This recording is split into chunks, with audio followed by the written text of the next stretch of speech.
శ్రీ అన్నా హజారే గారు.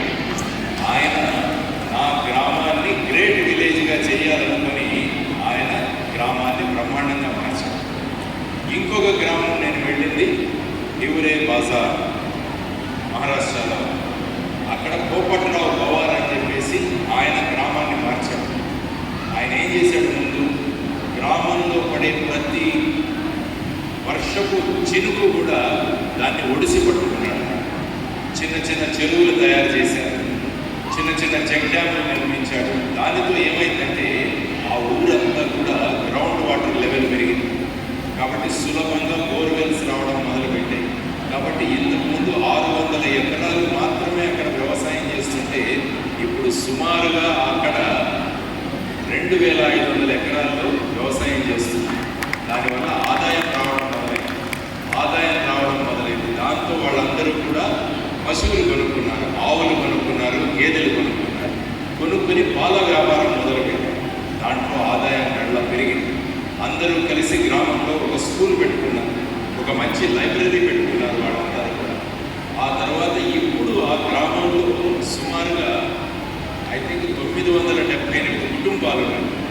అందులో 35 కుటుంబాలు ఇప్పుడు మిలియనేర్ కుటుంబాలు, అంటే 10 లక్షల కన్నా ఎక్కువ ఆదాయం చేసే ప్రజలు ఆ గ్రామంలో తయారయ్యారు. దానికి ప్రధానమైన కారణం ఏంటంటే అందరూ కలిసి పనిచేయడం, గ్రామం నాది అనుకోవడం. నేను గ్రామంలో చెత్త వేయను. మనం ఏం చేస్తాం, ఇల్లు శుభ్రంగా పెట్టుకుంటాం, కానీ చెత్త తీసుకెళ్ళి బయట వేస్తాం. ఎందుకంటే ఇల్లు నాది, రోడ్డు నాది కాదు. దానివల్ల ఏమవుతుందంటే గ్రామాలలో సరి అయిన వాతావరణం ఉండదు. ఎప్పుడైతే మీరు గ్రామం నాది అనుకున్నారో ఆ గ్రామాలు బ్రహ్మాండంగా తరగదు.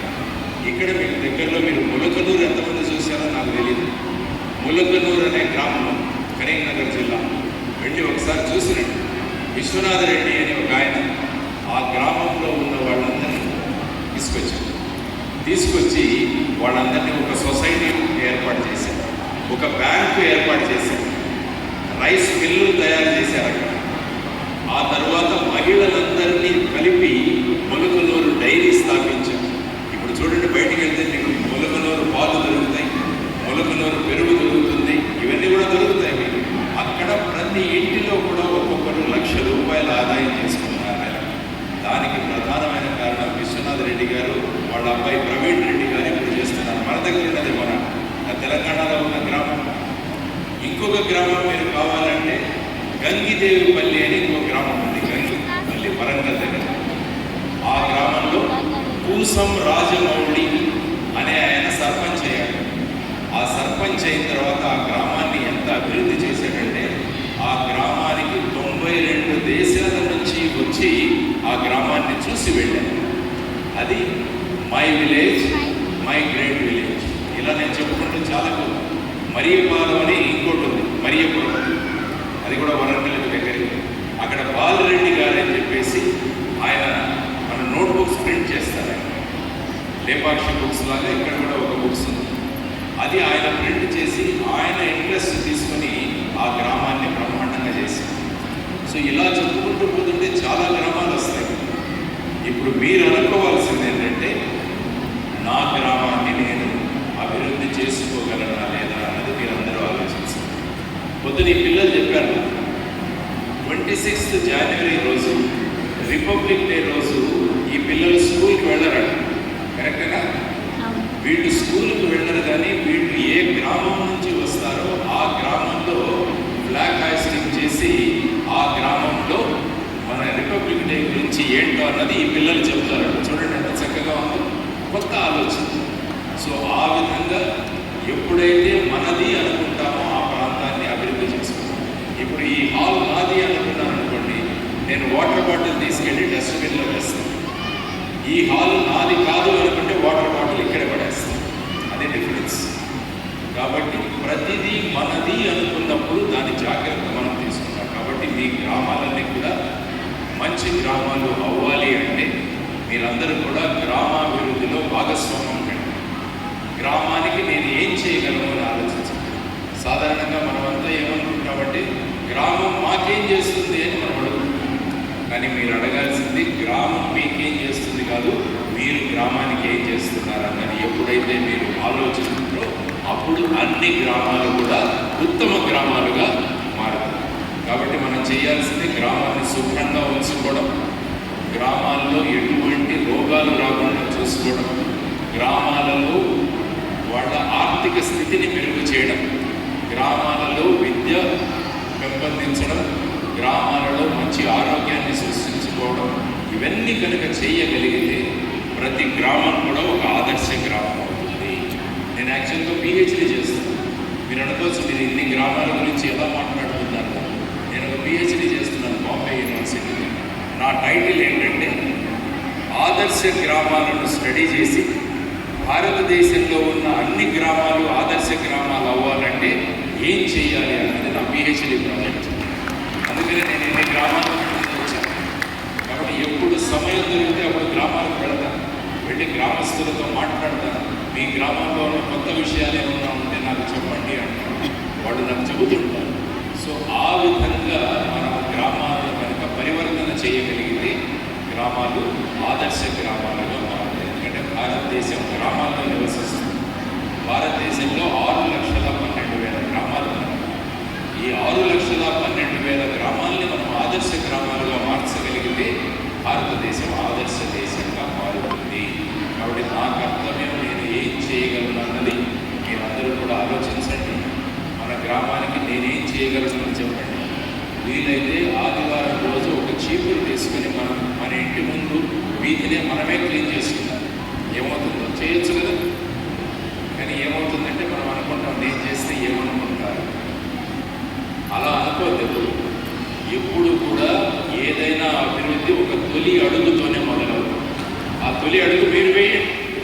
ఒక వారం ఎవరు రాదు, రెండో వారం మీతో పాటు ఇంకొకరు చీపురు తీసుకుని వస్తారు, మూడో వారం ఇంకో 10 మంది తయారవుతారు. ఒక నెల గడిచేసరికి మీ గ్రామంలో ఉన్న 25 మంది వస్తారు. ఎస్, మన గ్రామాన్ని మనమే శుభ్రం చేసుకుంటామని చెప్పేసి. కాబట్టి ఎక్కడో ఒక చోట మొదలు పెట్టాలి అన్న సంకల్పం మీలో ఉంటే ఎంతో చక్కగా మీరు అభివృద్ధి చేసుకోగలరు. గ్రామాలలో ఉన్న వ్యవసాయదారులందరూ కూడా ఒక గుంపుగా ఏర్పడండి. అందరూ కలిసి ఒక సంఘాన్ని ఏర్పాటు చేసుకోండి. మీరు పండించే పంటలంతా కూడా మార్కెటింగ్ చక్కగా చేసుకోండి. మీ అంతకు మీరే ఒక ఎరువుల షాప్ తెరవండి. మీ అంతకు మీరే ఒక ఫర్టిలైజర్ షాప్ పెట్టండి, ఒక పెస్టిసైడ్ షాప్ పెట్టుకోండి. మీలోనే ఒకరు అక్కడ కూర్చోండి. ఇవన్నీ చేసుకుంటూ వెళితే మన గ్రామాలను చాలా చక్కగా మనం మార్చవచ్చు. కొన్ని గ్రామాలలో ఏం చేశారంటే మనకు ఎలాగైతే పిల్లలకు హాస్టల్ పెడతారో అదేవిధంగా గ్రామాలలో ఉన్న పశువులు ఏవైతే ఉన్నాయో వాళ్ళకు కూడా హాస్టల్ పెట్టారు. అంటే పశువులన్నింటినీ వాళ్ళ ఇళ్ళ దగ్గర కట్టేసే ఈ హాస్టల్ దగ్గరికి వచ్చి కడతారన్నారు. కాబట్టి వాళ్ళు అక్కడే వచ్చి గ్రాసం వేసుకుంటారు, అక్కడే వాళ్ళు పాలు పెట్టుకుంటారు, అవన్నీ అక్కడే ఉంటాయి. సో ఈ విధంగా ఏమవుతుందంటే గ్రామంలో ఉన్న ఆవులు కానీ గేదెలు కానీ వీటన్నింటినీ కూడా ఒక హాస్టల్గా తయారు చేసుకున్నారు కొన్ని గ్రామాలు. కాబట్టి ఇలా మీరు చూసుకుంటూ వెళుతుంటే మీరు కావాలంటే ప్రతి ఆదివారం ఈనాడు పేపర్ కావచ్చు, ఇతర పేపర్లో ఒక్కొక్క గ్రామాన్ని గురించి రాస్తున్నాం.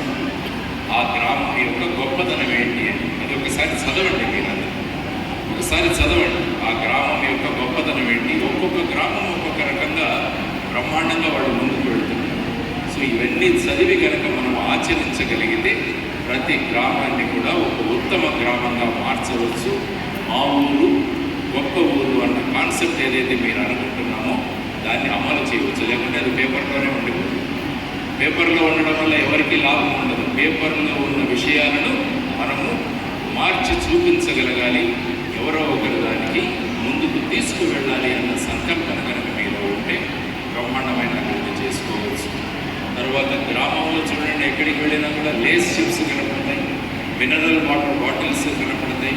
మరి మన గ్రామానికి మనకు కావాల్సినవన్నీ మనం ఎందుకు తయారు చేసుకోకూడదు అని మీరు ఆలోచించండి. బయట నుంచి మనం వస్తువులు ఎందుకు తెచ్చుకోవాలి? ఎక్కడో తయారు చేసే కోకోకోలా కంపెనీ వాడు, తర్వాత పెప్సీ వాడు తయారు చేసే మినరల్ వాటర్ బాటిల్స్ మనం తెచ్చుకుంటున్నాం. మా గ్రామానికి మేమే ఎందుకు తయారు చేసుకోకూడదు, ఎందుకు మనం ఎందుకు ఆలోచించకూడదు? ఆలోచించండి సార్. ఆలోచనలు మొదలు పెట్టాలి. ఏదో ఒకటి చేయాలన్న తపన మనలో ఉండాలి. ప్రతిదీ రాజకీయ నాయకులు చేస్తారు అనుకుంటే చేయదు. మన గ్రామాలను మనమే అభివృద్ధి చేసుకోవాలి. కాన్సెప్ట్తో మీరందరూ రావాలని నేను మనస్ఫూర్తిగా కోరుకుంటూ మన ప్రతి గ్రామాన్ని ఆదర్శ గ్రామంగా చేద్దామన్న సంకల్పన ఏదైతే ఉందో ఆ సంకల్పనను ముందుకు తీసుకువెళ్ళాలని నేను అభినందిస్తూ, ముఖ్యంగా మల్లారెడ్డి స్కూల్ ఏదైతే ఉందో మీ స్కూల్ మల్లారెడ్డి మెమోరియల్ స్కూల్, ఆ పిల్లల ద్వారా వాళ్ళు గ్రామాలలో అభివృద్ధి చేయడానికి ప్రయత్నిస్తున్నారు. దాన్ని మనస్ఫూర్తిగా నేను అభినందిస్తూ మనం కూడా ఆలోచన ఒక చిన్న ప్రయత్నం సార్